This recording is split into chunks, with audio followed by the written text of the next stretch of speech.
و تعالیٰ کبھی آزمائش کے لیے اس کے رزق میں تنگی کرتا ہے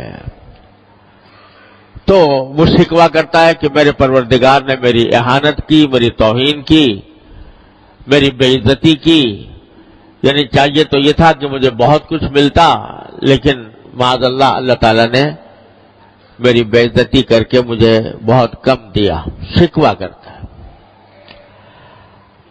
اللہ تبارک و تعالیٰ آگے یہ فرماتے ہیں کہ اگر یہ رزق میں تنگی آتی ہے تمہارے تو در حقیقت اس کی وجہ تمہارے خود اپنے تمہارے اعمال ہوتے ہیں۔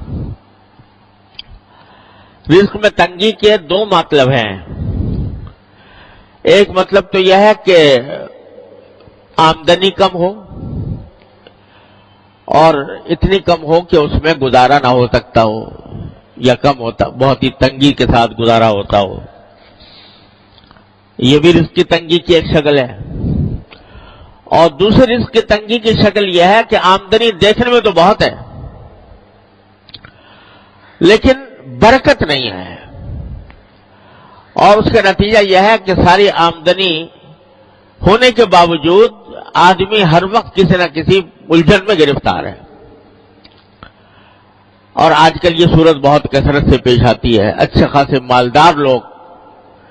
مالدار لوگوں کو جن کی آمدنیاں بہت زیادہ ہیں، ان کو بھی یہ شکوہ کرتے سنا کہ پتہ نہیں کہاں سے پیسہ آتا ہے، کہاں چلا جاتا ہے، اور نتیجہ یہ کہ پیسے کا اصل فائدہ تو یہ تھا کہ انسان کو راحت ملتی، انسان کو آرام ملتا، اطمینان سکون حاصل ہوتا، لیکن بجائے آرام اور اطمینان حاصل ہونے کے اس سے پریشانیوں میں اضافہ ہو رہا ہے۔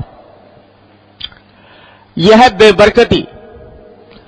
آمدنی تو ہے مگر برکت والی نہیں ہے۔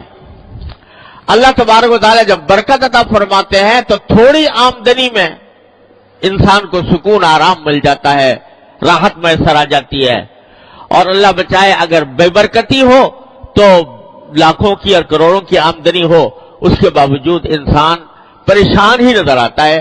اور قرآن کریم نے ایک جگہ فرمایا کہ بعض اوقات انما یعذبہم بہا فی الحیاۃ الدنیا، اللہ تعالیٰ اس مال کو ان کے لیے عذاب کا ذریعہ بنا دیتے ہیں دنیا ہی کے اندر۔ یعنی مال تو بہت ہے لیکن مال کی حصول میں، اس کی تلاش میں، اس کے جو سرگرداں ہیں، تو اس میں دن کا چین میسر ہے، نہ رات کا آرام میسر ہے، نہ بیوی بچوں کے ساتھ وقت گزار سکتے ہیں، نہ اپنے گھر والوں کے ساتھ اطمینان کے ساتھ بیٹھ سکتے ہیں، راحت میسر نہیں۔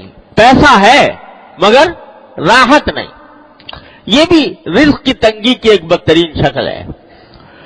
تو اللہ تبارک و تعالیٰ دونوں قسم کی تنگیوں کا، اس میں الفاظ جو ہیں دونوں قسم کی تنگیوں کے کو شامل ہیں کہ چاہے آمدنی کم ہو یا آمدنی میں برکت نہ ہو، دونوں کی وجہ در حقیقت یہ ہے کہ تم لوگوں کے حقوق ضائع کرتے ہو۔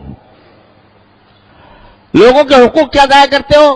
پہلا ذکر کیا یتیم کا، لا تحاضون علی طعام بلکہ لا تکرمون الیتیم، یتیموں کی عزت نہیں کرتے۔ یہ نہیں کہا کہ یتیموں کو کھانا نہیں کھلاتے، بلکہ عزت نہیں کرتے۔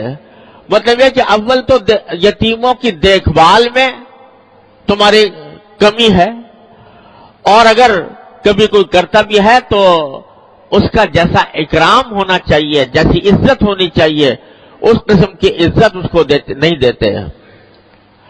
وَلَا تَحَاضُّونَ عَلَىٰ طَعَامِ الْمِسْكِينِ، دوسرے لوگوں کو بھی کوئی ترغیب نہیں دیتے کہ تم مسکینوں کو کھانا کھلاؤ، مسکینوں کے حاجتوں کو پورا کرو۔